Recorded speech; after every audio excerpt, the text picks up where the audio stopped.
Hello, welcome back to Visru's walkthrough series. My name is Ben, once again, here with my co-host Milan.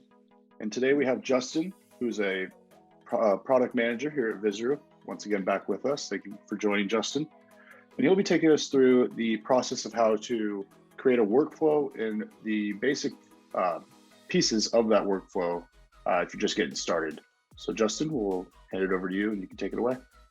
Yeah, so hey guys, I'm going to show you the basic of Visru workflows.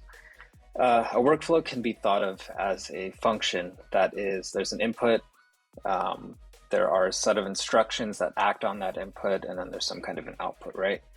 So workflow is really the brain of the Visru applications, where the business logic is written.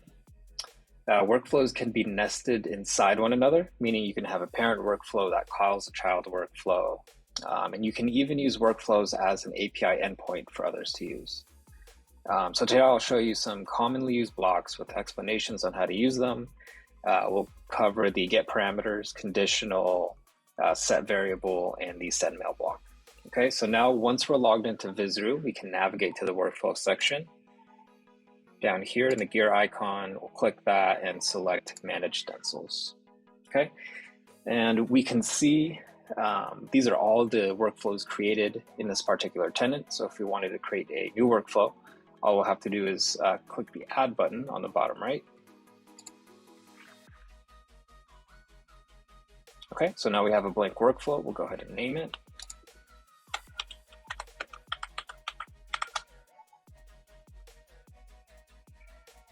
Okay, so I named my workflow JC test, and then the blocks we'll use today are located in the action section in the left nav here. As you can see, there are many other categories, but we'll get into those other ones at a later time. Okay, so our very first block in the workflow will be a get parameters block. It's located right here. So if we click on that, that block is automatically added to our workflow. And the workflow needs a starting point, right? So the get parameters is a block to use to let the system know where you would like to start. Typically, you would not have a get parameters block anywhere other than the start of the workflow. Okay. So I guess along that same vein, is the get parameter block always going to be the first one? So will all workflows have get parameter in the beginning, or is that just, usually just where you're finding the get parameters block, if that makes sense? So it depends on how the workflow is being called. Okay. If you were calling the workflow internally within Visru, so let's say that you have a button on the front end somewhere in the UI, and you click on it, and that runs a workflow, then you would use the get parameters. If you were calling the block outside of Visru, let's say that this workflow was set up as an API endpoint, right? Then we would either use the post, the generic post, Okay. or where is it? Or the generic get. Okay, got it. Yeah, but typically I would say, 90% of the time, you'd use the get parameters as your starting point. Got it. Perfect, thank you. Okay, so now let's bring in set variable block. So this is the set variable block, and we can bring it in. Now to connect two blocks together, all you have to do is use the connector from the source block, and then drag it to your target block. To disconnect two blocks, we simply remove the connection, like so. You can also use this plus button right here to actually add a new block, and it does that connection automatically. So if we click here, we get the same view as in the left nav, and then we can find our set variable, and we can see that it gets connected automatically, okay? To delete a block, all we have to do is hover over a block and then hit the trash can icon to delete. It'll say, are you sure you want to delete? And we'll say, okay. Okay, now we have our two blocks in the workflow. We'll go ahead and save. Okay, so we have our starting point and we have a set variable. If we click into the set variable, we can start defining key value pairs. Okay, so I'll define a variable called message, and it will store hello world.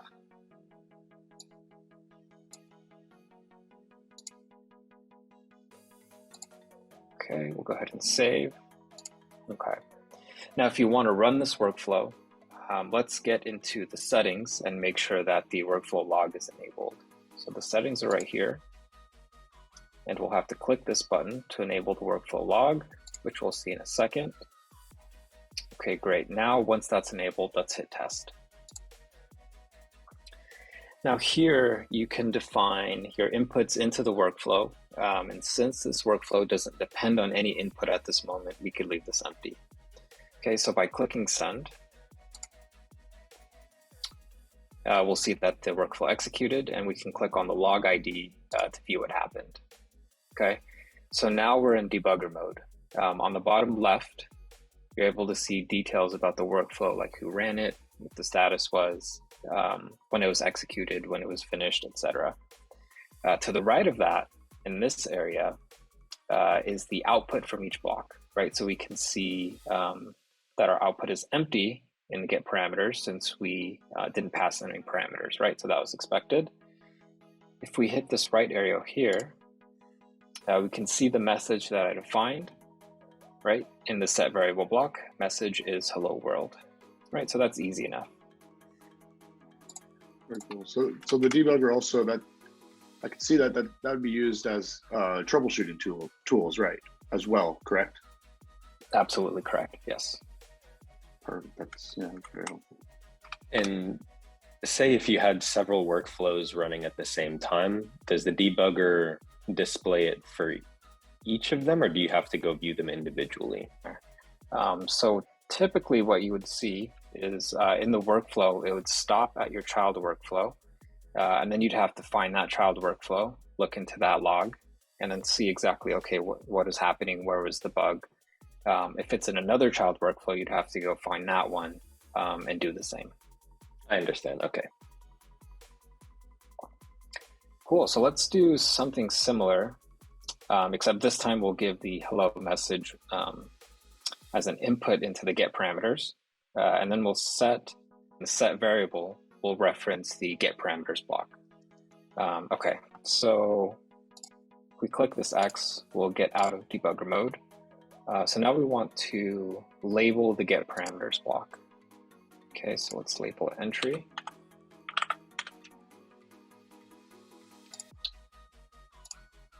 Oops, and we'll save. Okay. Okay, now here in the get parameters, it's very much like object-oriented programming where you can reference data inside of objects, right? So the syntax we'll use are curly brackets. So these curly brackets. And then inside, we'll first name the object or the block entry in this case, followed by period. Okay, and then we want to pull the variable we want to reference out of that block, which is going to be message. Okay, we'll save and close. Save, and we'll test again, except this time, we'll pass in a parameter called message, and we'll call it hello world. Okay, we'll see what that did.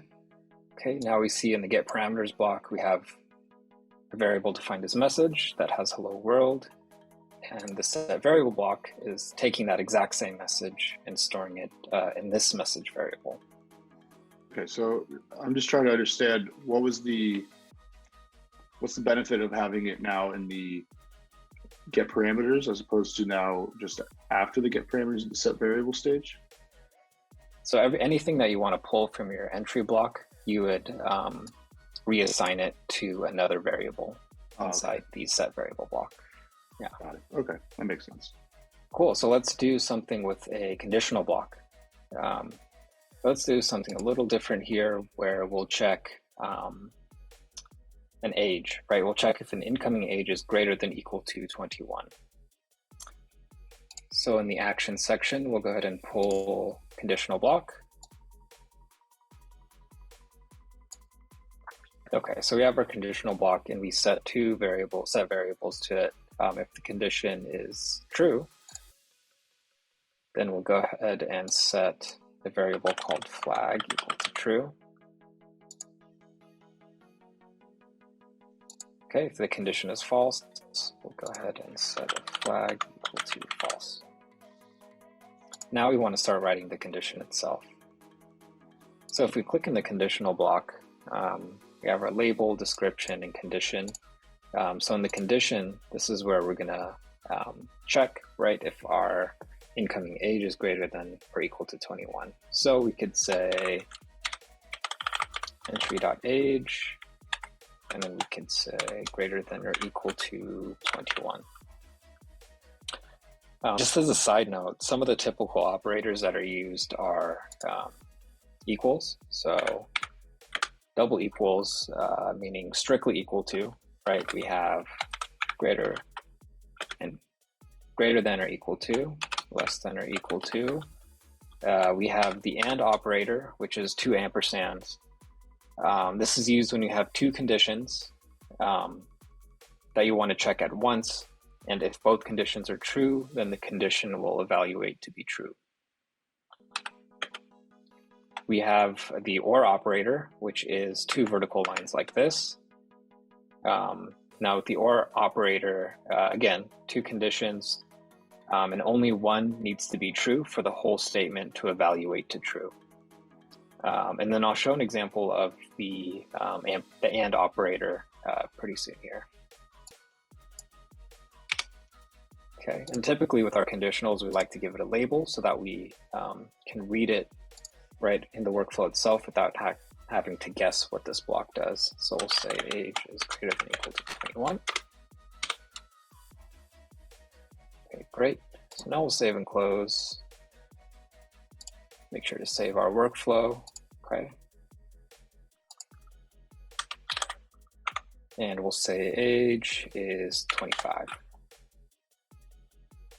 Okay, if we send and view the log, we see that, okay, our get parameters has a variable called age, that's 25. We go next. We'll take a look at our condition. So this is our condition. These are the values. So 21, right, is what we're looking for. And sorry, the age is what we're looking for. This 21 is static. So entry.age is 25. And of course, our result is true. And so we come here to our next block and our flag is true. If our age was 18, obviously that would fail a condition, and down here we would have the flag equal to false.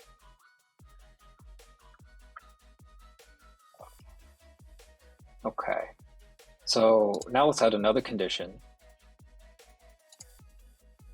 using the AND operator. So we'll say we want the person's age to be greater than 21, and we want their driver's license to be valid. Okay, so we'll have a variable called valid license, and we'll say that has to be equal to true, okay? So now in this conditional statement, it'll look at 2 things. It'll first check if the person's age is greater than or equal to 21, and then it'll check if valid license is true. If both of these are true, then the statement will evaluate to true. And I forgot the, there we go, entry.valid license. Okay, we'll save and we'll do another run.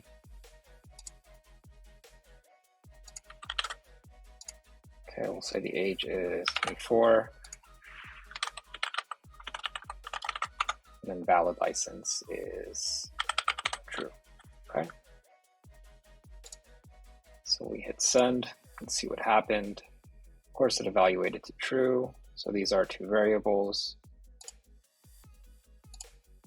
It went into the conditional block.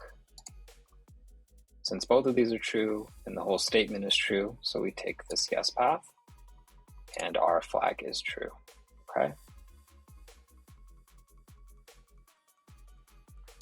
Gotcha. So right now you have your set variable or the condition resulting based off of what's going in through entry, which is why you had entry dot age and then entry dot valid license. So like, let's say you could theoretically have it attached to a form, right? So based off of what you submit in the form, it could execute a workflow based off of that get parameter condition if it's taking it directly from the form. Exactly. So we actually have different actions that you can take with the form. So when you open up a form in Visru, you can, right when you click open on the form, you can run a workflow first, have that execute, and hide certain fields, pre-populate certain fields, things of that nature before. So you can run a workflow before the form is actually rendered to customize it. Maybe it's based on user role in the system or something similar. We also have, when you click save on a form, you can also execute a workflow. So let's say that you're a user and you are interacting with the form and you type in your data points. Okay, great, and you'll hit save. If you require to take further action on the data that was inputted, then you can connect a workflow to the form after save. Okay. It gives you a lot of options to work with to just automate everything. Right.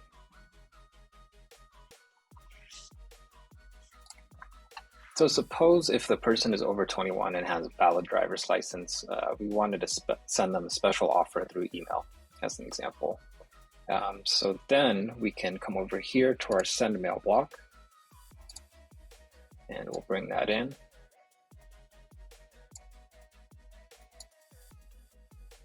Okay, we'll connect it, and then if we click inside the send mail block, first you'll notice that we have two tabs, right? First, block settings and connection mapping.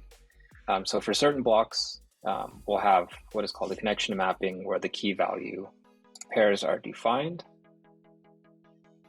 Okay, so in the connection mapping, here's all the typical fields that you would want while sending an email, right? Who it was from, ability to provide aliases, who the recipient is, the subject, BCC, CC. You can even attach files, but to attach a file, we'll have to actually introduce a new block, which we'll cover later, and then ultimately our email content, right? So this works great if you have an email template, because then the workflow can actually pull the email template in, dynamically fill the content that's specific to that person, like their name or any other personal identifiers. Okay, so suppose that the inputs into this workflow already had all of the information from the from name, email, to subject, etc. So we can simply fill all this out and say entry.from.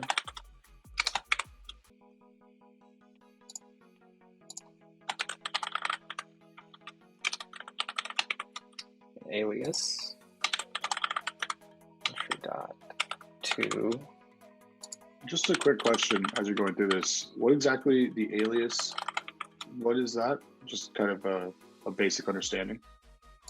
Sure. So an alias is essentially masking what the real value is. So for example, by default, this mail will show that it came from noreply@visru.com. If you wanted to actually show that, oh, it came from Justin@visru.com, we can give the email an alias, and instead of showing from noreply@visru, it'll then show this email came from Justin@visru. Okay, that makes sense. That's pretty straightforward. Yep, thank you. No problem. So entry.cc,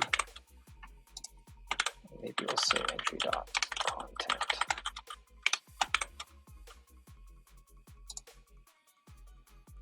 Right, now once this is set, and let's say, suppose that you had a larger process in play, right, that did a whole bunch of rules, ultimately came down to this workflow to do this check, if the age is greater than 21 and the driver's license is true, we could reuse this workflow in a bunch of areas, provided that it has all the correct inputs, where it's going, where it's from, the subject, what the content is. This workflow can be reused many, many times to actually send your email out. So perfect. That wraps us up for today. Thanks again to Justin for walking us through the intro to the workflow using Visru. And that's all from Milan and I today, and we'll see you next time. Thank you, guys.